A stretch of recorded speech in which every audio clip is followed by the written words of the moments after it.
Hello everyone, I'm Raven, and today I'll be showing you how to do a toxic infected type makeup tutorial. I'll be showing you how to do all of the makeup, the needle, how to put in the contacts, and all that jazz. Um, so I had a lot of fun doing this, but I couldn't really take the video because I thought, who would want to see this? But then I was like, you know what, might as well, because I haven't posted in a while. I'm rambling. But so I'm gonna be filming everything again on my hand rather than my face because I have some technical difficulties. So yeah, enough of my babbling on and on about random things that you probably don't care about. Let's just get to the video. Okay, so for the needle, you'll need a syringe, food coloring, or ink in whichever color you want the needle to have, some water, hot glue, and a sewing needle. You start by getting a tiny bit of dye into the syringe, then fill the rest with water and repeat this step until it is as clear as you want it to be. Get out all the air bubbles as best as you can from the syringe, and this process can be quite difficult and you might get some dye on your fingers, but nothing a little bit of soap can't fix afterwards. Get your hot glue gun ready and clean up if you want because I'm special and I always do that. But get your hot glue gun ready and your needle and just put some hot glue on the tip of the syringe. Just a tiny bit, like just kind of dab it on, don't put too much.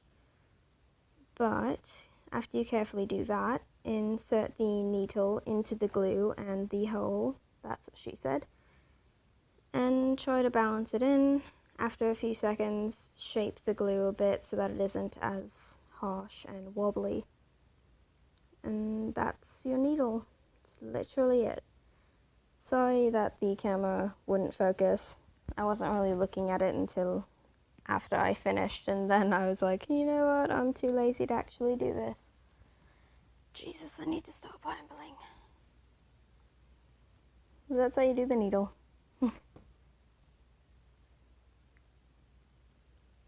Now, before you put in your contacts, wash your hands and take as many precautions as needed.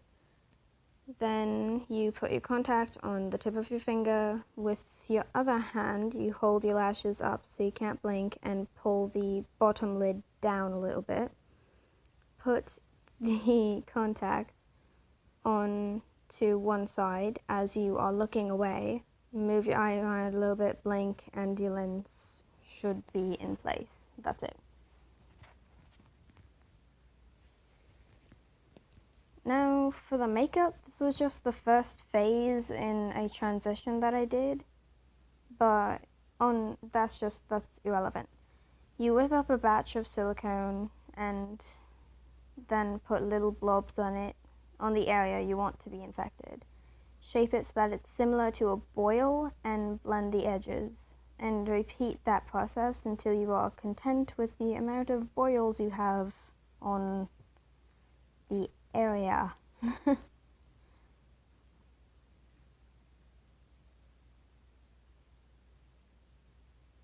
put a lot of boils. I really didn't have to put this many. Oh, and if you're wondering what I was doing with that one little one that I was struggling with, I put it on in a circle, but then I moved my hand weird, and it kind of went into an oval shape, so I split it into two, but that also was a little bit of a butt to do. But yeah, that's all that it is. It's just blobbing it on and smoothing it so that it looks like a boil, and being sure to be mindful of the edges, clearing it out and all that. I know it's difficult to see most of it. So afterwards, you let it dry, and once it's dry, you get out your alcohol, paint, sponge, and syringe, and I also got a toothpick even though I didn't show it. So get your alcohol into the palette and get some sponge, saturate it, and dab all around so that there's some veining over your boils. Just use blue for the first step because it makes it obvious. Also, what I just showed you, that was, what's it called? I made a cup because I had extra silicone and I don't like to waste it. Anyways, do exactly what you did with the veining before with green, and then grab your toothpick, dip that in your green, and start doing little squiggles so that there's some darker veins. I also went in around the boils with the green just so that they had more definition. Because I wanted it to show up on film, and it wasn't really doing that whenever I was doing it because of how harsh the lighting was. That one is definitely a choice for you. If you don't want to do it, you don't have to. I just had to so that you can actually see what I was doing. But then just do the squiggles so that you have some darker veins. Get some more alcohol and saturate the ending so that it isn't so harsh. And kind of go crazy with it. This part's all up to you.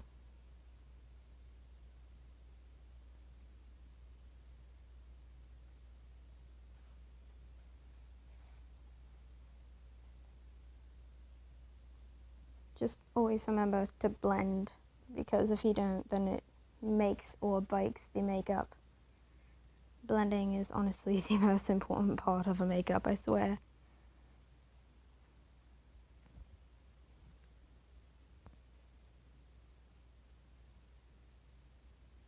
I got some more blue on my sponge and dabbed that on top just so that there was more of the blue veins, because it kind of got lost in translation with all the others. And I'm not gonna lie, it did look a little bit messy. I now got some red and started dabbing that around so that there was some irritation inside the midst of insanity. Just because irritation is really important in most every look. Oh, and if you're wondering what the white stuff on my fingers is, I put a pile of setting powder because I was planning on using that, but I didn't, so I forgot about it, and I made a fist over top, and it's just, I'm a mess, I swear. But yeah, just mess around with the colors until you find something you're happy with, and once you are happy with it, then get your setting powder, which was on my fingers. Just get your setting powder, a fluffy brush, I always use a fan brush, and just powder it on as much as you can.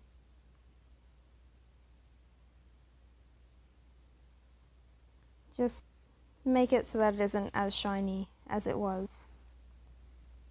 And if you want, you can do little dots on around, just kind of messing with the color again and going back and forth with this.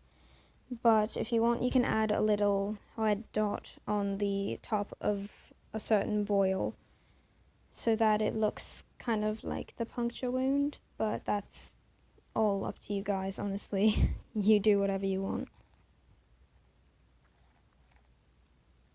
But yeah, once you've done everything you wanted to and it looks the way you want, then you're done and it's completed.